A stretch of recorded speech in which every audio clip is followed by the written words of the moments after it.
आकाशवाणी छत्रपती संभाजीनगर केंद्रावरून मी शुभांगी बिंदू बातम्या देत आहे.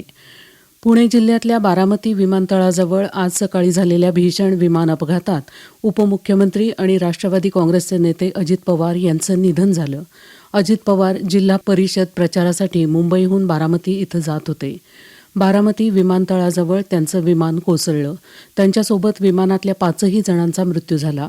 अपघाताचं वृत्त येताच पवार यांचे कुटुंबीय तसंच राष्ट्रवादी काँग्रेस पक्षाचे अनेक नेते बारामतीकडे रवाना झाल्याचं वृत्तसंस्थेच्या बातमीत म्हटलं आहे. राष्ट्रवादी काँग्रेस पक्षाचे नेते अजित पवार यांनी 1982मध्ये राजकारणात प्रवेश केला. 1991 साली ते बारामती लोकसभा मतदारसंघातून पहिल्यांदा लोकसभेत निवडून गेले. त्यानंतर बारामती विधानसभा मतदारसंघातून 7 वेळा आमदार म्हणून अजित पवार निवडून आले. 2019मध्ये त्यांनी राष्ट्रवादी काँग्रेस पक्षातून बाहेर पडत भारतीय जनता पक्षासोबत सरकार स्थापन करण्याचा निर्णय घेतला होता. मात्र हे सरकार काही तासातच कोसळलं. त्यानंतर परत महाविकास आघाडीमध्ये अजित पवार यांनी उपमुख्यमंत्रीपद स्वीकारलं. 2022मध्ये एकनाथ शिंदे मुख्यमंत्री असलेल्या सरकारच्या काळात अजित पवार विधानसभेचे विरोधी पक्षनेते होते.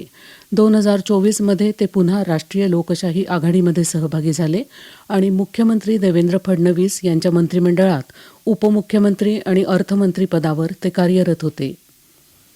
राष्ट्रपती द्रौपदी मुर्मू यांनी अजित पवार आणि त्यांच्यासोबत असलेल्या व्यक्तींच्या मृत्यूबद्दल शोक व्यक्त केला आहे. महाराष्ट्राच्या सहकार क्षेत्रातल्या कार्याबद्दल पवार यांचं नेहमी स्मरण ठेवलं जाईल असं राष्ट्रपतींनी आपल्या शोकसंदेशात म्हटलं आहे. पंतप्रधान नरेंद्र मोदी यांनी पवार यांच्या निधनाबद्दल शोक व्यक्त केला आहे. अजित पवार यांचं प्रशासकीय कौशल्य अद्भुत होतं आणि महाराष्ट्राच्या जनतेची सेवा करण्यात ते अग्रणी होते असं पंतप्रधानांनी आपल्या शोकसंदेशात म्हटलं आहे. गृहमंत्री अमित शाह यांनी अजित पवार यांच्या निधनाबद्दल शोक व्यक्त करताना त्यांचं निधन हे आपलं वैयक्तिक तसंच राष्ट्रीय लोकशाही आघाडी परिवाराचंही नुकसान असल्याचं म्हटलं आहे. या दुःखाच्या काळात संपूर्ण राष्ट्रीय लोकशाही आघाडी परिवार पवार कुटुंबियांसोबत असल्याचं शाह यांनी शोकसंदेशात म्हटलं आहे.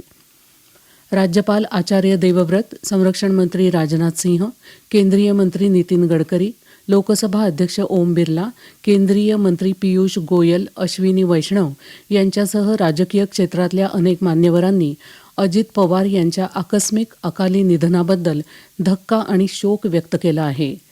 काँग्रेस पक्षाचे अध्यक्ष मल्लिकार्जुन खडगे, नेते राहुल गांधी, प्रियंका गांधी वाड्रा, रिपब्लिकन पक्षाचे नेते रामदास आठवले यांनी पवार यांच्या निधनाबद्दल शोक व्यक्त केला आहे.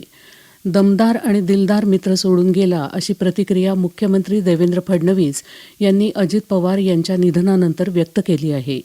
पवार हे राज्यातले लोकनेते होते असं नमूद करत अशा प्रकारचं नेतृत्व तयार व्हायला अनेक वर्ष लागतात असं मुख्यमंत्र्यांनी म्हटलं आहे. मुख्यमंत्री देवेंद्र फडणवीस, उपमुख्यमंत्री एकनाथ शिंदे, केंद्रीय मंत्री नितीन गडकरी आणि काँग्रेस नेत्या प्रियंका गांधी वाड्रा यांनी अजित पवार यांच्या निधनावर शोक भावना व्यक्त केल्या. माझ्याकरता तर वैयक्तिक एक दमदार आणि दिलदार अशा प्रकारचा मित्र या ठिकाणी सोडून गेलेला आहे. त्यांच्या कुटुंबावर देखील हा प्रचंड मोठा आघात आहे. त्यांच्या जाण्याने फक्त पवार कुटुंबियांचंच नाही तर संपूर्ण महाराष्ट्राचं न भरून येणारं नुकसान झालेलं आहे. एक मोठा भाऊ गेल्याची भावना देखील, दुःख देखील माझ्या मनामध्ये आहे.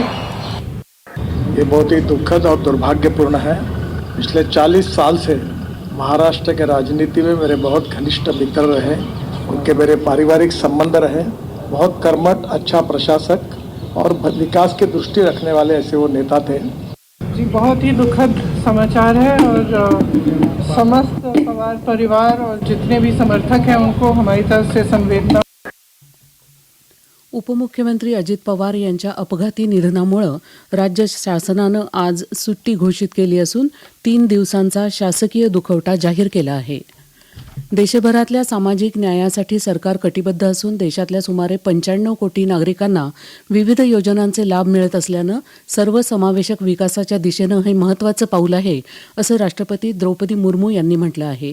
त्या आज संसदेच्या संयुक्त सत्राला संबोधित करत होत्या. याबरोबरच हे बातमीपत्र संपलं. आमचं यानंतरचं बातमीपत्र संध्याकाळी 6:10 वाजून